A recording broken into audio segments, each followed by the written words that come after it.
सब registrar office द्वारा एक मोटा जमीन कौभांडનો पर्दाफाश કરવામાં આવ્યો છે। આ કૌભાંડમાં દ્વારકા તાલુકાના વરવાળા ગામે ખોટા દસ્તાવેજો બનાવીને જમીનનો વેચાણ દસ્તાવેજ નોંધવામાં આવ્યો હતો। વેચાણ કરનાર વ્યક્તિએ ગોરધનદાસ કાલુમલ તરીકે ખોટી ઓળખ આપી હતી અને તેણે રજૂ કરેલા ચૂંટણી કાર્ડ, આધાર કાર્ડ અને પાન કાર્ડ પણ બનાવટી હોવાનું પ્રાંત અધિકારીની તપાસમાં બહાર આવ્યું હતું। આ મામલે મહેસૂલ વિભાગના ઉચ્ચ અધિકારીઓ દ્વારા ગંભીર નોંધ લેવામાં આવી છે।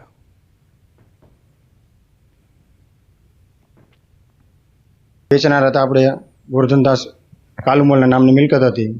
તે વ્યક્તિ ત્યારે નોંધણીના નિયમ અનુસાર બધું આઈડી પ્રૂફને આપેલા હોય, કમ્પ્લીટ કાર્યવાહી પૂર્ણ કરેલ હોય।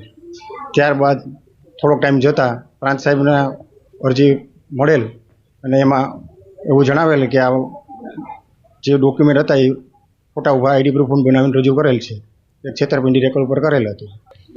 દ્વારકા તાલુકાના વરવાળા ગામે અમુક પ્રાઇવેટ રેઝિડેન્શિયલ સર્વે નંબર જે હતા એ જમીનના માલિક ગોરધનદાસ કાલુમલ રામરાખાણી હતા, જેમના નામનું ખોટું ચૂંટણી કાર્ડ ઊભું કરીને તેમજ પોતાની ખોટી ઓળખ આપીને આ કામના આરોપીઓ ભગવાનજીભાઈ રામચંદ્રભાઈ જોશી, રાજાભાઈ વેજાભાઈ ખાંભલા અને કિશન રજનીકાંત અસવાર, આ ત્રણ આરોપીઓએ સુયોજિત કાવતરું રચીને આમના બોગસ દસ્તાવેજ ઊભા કરીને આ જમીનનું વેચાણ કરેલું હતું। કામ લેતા હવે વડોદરા શહેરમાં બિસ્માર રસ્તાઓના સમારકામનું કામ પૂરજોશમાં શરૂ કરાયું છે। રોડ પર પડેલા ખાડા પૂરવા કોર્પોરેશને નવી ટેકનોલોજીનો ઉપયોગ કર્યો છે। મકરપુરા સુશેન સર્કલ પાસે જેટ પેચિંગ મશીનથી ખાડાનું પેચવર્ક કરાયું। આ જેટ પેચિંગ મશીનથી 5 ગણી ઝડપથી કામગીરી થશે અને એક વખત પેચવર્ક કર્યા બાદ 1 વર્ષ સુધી પેચ નહીં ઉખડે તેવો મનપા કમિશનરે દાવો કર્યો છે। 10 દિવસમાં શહેરના તમામ ખાડા પૂરી દેવાનું પણ મનપા કમિશનરે આશ્વાસન આપ્યું છે। तो दृश्यों में आप જોઈ રહ્યા છો કે अलग अलग विस्तार के ज्यां આગળ આ રીતે પેચવર્ક કરવામાં આવ્યું હતું। પહેલા તે વિસ્તારને કોર્ડન કરી દેવામાં આવે છે। એક વ્યક્તિ દ્વારા આ ડામરના જે પેચ પહેલા મેન્યુઅલી કરવામાં આવતા હતા, એટલે કે એક વ્યક્તિ ત્યાં આગળ પાવડો લઈને જાય, પાથરે, ત્યારબાદ તેને પૂરવાનું કામ કરતો હતો, તે જેટ મશીનથી કરવામાં આવી રહ્યું છે।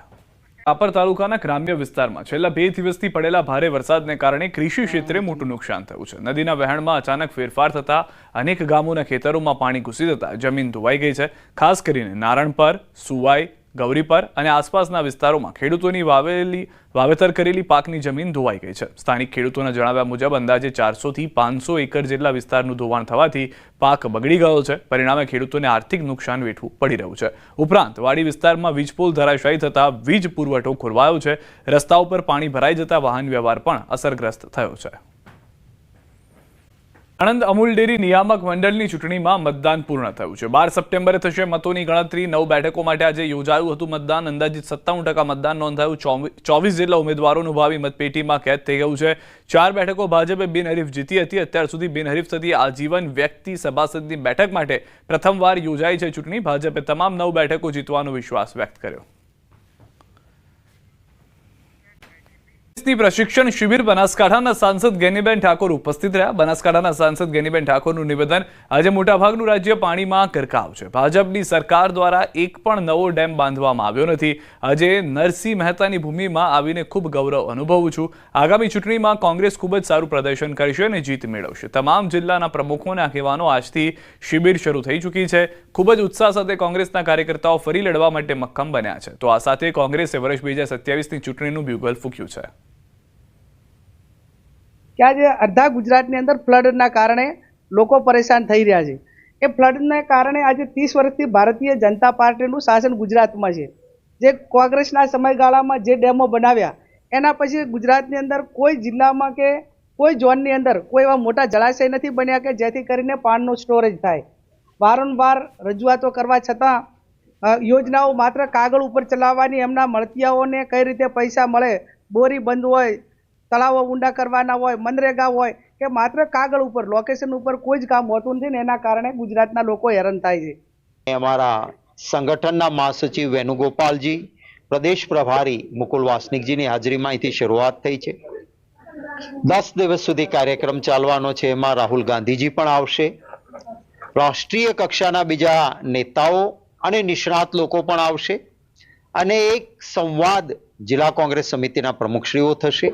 પ્રશિક્ષિત થયા બાદ લોક પ્રશ્નો માટે, જનતા માટે, લોકશાહી બચાવવા માટે, ગુજરાત અને રાષ્ટ્રના હિત માટે જિલ્લા કોંગ્રેસ સમિતિના પ્રમુખશ્રીઓ સંગઠનનું સર્જન પણ કરશે. કે આજે અડધા ગુજરાતની અંદર ફ્લડના કારણે લોકો પરેશાન થઈ રહ્યા છે. એ ફ્લડના કારણે આજે 30 વર્ષથી ભારતીય જનતા પાર્ટીનું શાસન ગુજરાતમાં છે. જે કોંગ્રેસના સમયગાળામાં જે ડેમો બનાવ્યા એના પછી ગુજરાતની અંદર કોઈ જિલ્લામાં કે કોઈ ઝોનની અંદર કોઈ એવા મોટા જળાશય નથી બન્યા કે જેથી કરીને પાણીનો સ્ટોરેજ થાય. વારંવાર રજૂઆતો કરવા છતાં યોજનાઓ માત્ર કાગળ ઉપર ચલાવવાની, એમના મળતિયાઓને કઈ રીતે પૈસા મળે, બોરી બંધ હોય, તળાવો ઊંડા કરવાના હોય, મનરેગા હોય કે માત્ર કાગળ ઉપર લોકેશન ઉપર કોઈ જ કામ હોતું નથી ને એના કારણે ગુજરાતના લોકો હેરાન થાય છે. પાટણ યુનિવર્સિટી, હેમચંદ્રાચાર્ય યુનિવર્સિટી તો વર્ષોથી જે વખતે બની ત્યારથી ત્યાં જ છે, પણ બીજા એના અનેક ભાગોમાં જે કામ કરવાનું થતું હોય એની ભરતીના કે અનેક ગોટાળા ભૂતકાળની અંદર વિદ્યાર્થીઓ માટેના પણ, વિદ્યાર્થીનીઓની સુરક્ષા માટેના પણ ભયંકર પ્રશ્નો બનેલા હતા. આ બાબતમાં કોંગ્રેસના ધારાસભ્ય ત્યાંના કિરીટભાઈ પટેલ અને કોંગ્રેસ પાર્ટી લડી રહી છે. જે હશે એ લોકોની શહેરમાં ખ્રિસ્તી ધર્મ પરિવર્તન કરવા મામલે આખરે પોલીસે ગુનો દાખલ કર્યો છે. હિન્દુ ધર્મ સેનાના કાર્યકર દ્વારા નડિયાદ પશ્ચિમ પોલીસ મથકે ફરિયાદ થઈ હતી. શહેરના પશ્ચિમ વિસ્તારમાં આવેલ આશીર્વાદ સોસાયટીમાં કેટલાક લોકો દ્વારા ધર્મ પરિવર્તનની કામગીરી ચલાવાતી હતી. હિન્દુ ધર્મ સેનાના કાર્યકરોએ સ્થળ મુલાકાત લેતા restoration and revival Bible college નામની સંસ્થા હેઠળ ધર્મ પરિવર્તનની કામગીરી ચલાવાતી હતી. નડિયાદની આ સંસ્થામાં દાહોદ અને અન્ય જિલ્લાના આદિવાસી લોકોને લાવી ખ્રિસ્તી પ્રાર્થના અને બાઇબલનું જ્ઞાન આપવામાં આવતું હતું. હાલમાં નડિયાદ પશ્ચિમ પોલીસે ધર્મ સ્વતંત્ર અધિનિયમ હેઠળ 2 આરોપીઓના નામ જોગ ગુનો દાખલ કર્યો છે. ડાંગથી, આહવાથી, દાહોદથી આદિવાસી સમાજના મારા દીકરાઓને લાવીને અહીંયા એ એમના સંપ્રદાયની પૂજા પદ્ધતિ જે શીખવાડે છે તો એ ખોટું છે. એનો અમે વિરોધ કરીએ છીએ. એવું ના હોવું જોઈએ. એ જે લોકો જે બાળકો જેમાં છે એ પોતાના ધર્મમાં રહેવા જોઈએ. એ પ્રકૃતિ પૂજક છે. બિરસા મુંડા ભગવાન એમના ભગવાન છે. અમે પણ માનીએ છીએ. બરાબર. અમે ધર્મ પરિવર્તન નહીં કરાવતા તો ફરી તમે આ કેમ કરો છો? તો મારું બસ સરકારને, તંત્રને એટલી વિનંતી છે કે આની ઊંડાઈ ભરી તપાસ કરે. સેમિનાર ચાલે છે. શેનો ચાલે? અમારે પ્રાર્થના સંઘ. પ્રાર્થના સભા. તો આ લોકો બહારથી કેમ બોલાય? એના સ્થાનિક લોકો સેમિનાર બધાને ઓપન આમંત્રણ છે. જે બી આવી શકે છૂટી છે. અહીંના લોકલ કોણ છે? આપણે લોકલ છે ને તારાવી છે છોકરી. પણ એક જ છે ને લાર્સન છે. હા, પછી પાછળ અલગ અલગ જગ્યાએ. મોટા 30 થી 40 જણા અહીં બેઠા છે. એમાંથી 10 માણસ અહીંના ના એમાંથી નહીં, પણ અલગ અલગ જગ્યાએથી આખા જ્યાંથી આવો એ રીતે છૂટી છે. હવે આ જે પ્રલોભન આપતા ગુજરાત જે ધર્મ સ્વાતંત્રતા અધિનિયમ છે એની જે કલમ 4(1) અને 4(2) મુજબ ફરિયાદી આકાશભાઈ પટેલે એ પોતાને પ્રલોભન આ રીતે આપેલું છે તે અન્વયની એક ફરિયાદ આપેલી છે અને પોલીસે હાલમાં તપાસ હાથ ધરેલી છે. માં ગયેલો એક પરિવાર નેપાળમાં ફસાઈ ગયો છે. નેપાળના પોખરાની હોટલમાં હાલ પરિવાર સુરક્ષિત. અરવલ્લી જિલ્લા પંચાયતના સભ્ય પરિવાર સાથે નેપાળ પ્રવાસે ગયા હતા. જિલ્લા પંચાયતના બાળ વિકાસ સમિતિના ચેરમેન વીણાબેન ખરાડી પરિવાર સાથે નેપાળમાં. અરવલ્લી જિલ્લા કલેક્ટરના સંપર્કમાં છે પરિવાર. ભારત અને ગુજરાત સરકાર દ્વારા પરિવારને સુરક્ષિત બહાર કાઢવાના પ્રયાસો. પોખરામાં આર્મી કર્ફ્યુ જોવા મળી રહી છે. ચીનો હોટલમાં પરિવાર સુરક્ષિત છે. આજુબાજુની 100 મીટરમાં 6 હોટલ પ્રદર્શનકારીઓએ ફૂંકી મારી છે. નાજુક સ્થિતિને જોતા પરિવાર ચિંતિત છે. તંત્ર સતત સંપર્કમાં. બિહારના કાર ડ્રાઈવર સહિત 5 લોકો છે હોટલમાં. એક પરિવારના વીણાબેન ખરાડી, રામજીભાઈ ખરાડી, અંકિતભાઈ ખરાડી અને પ્રિયંકાબેન બોદર છે નેપાળમાં. આ તરફ અરવલ્લીના ભાજપના મહિલા નેતાનો પરિવાર છે નેપાળમાં. નેપાળમાં પોખરામાં હોટલમાં સુરક્ષિત છે પરિવાર. મોડાસાના ટિન્ટોઈ ખાતે પરિવાર સાથે કરી વાત. નેપાળના માહોલને જોતા પરિવાર છે ચિંતામાં. મારા મમ્મી પપ્પા અને ભાઈ ભાભી વીણાબેન, રામજીભાઈ, અંકિત અને પ્રિયંકાબેન એ નેપાળમાં ફરવા ગયેલા હતા.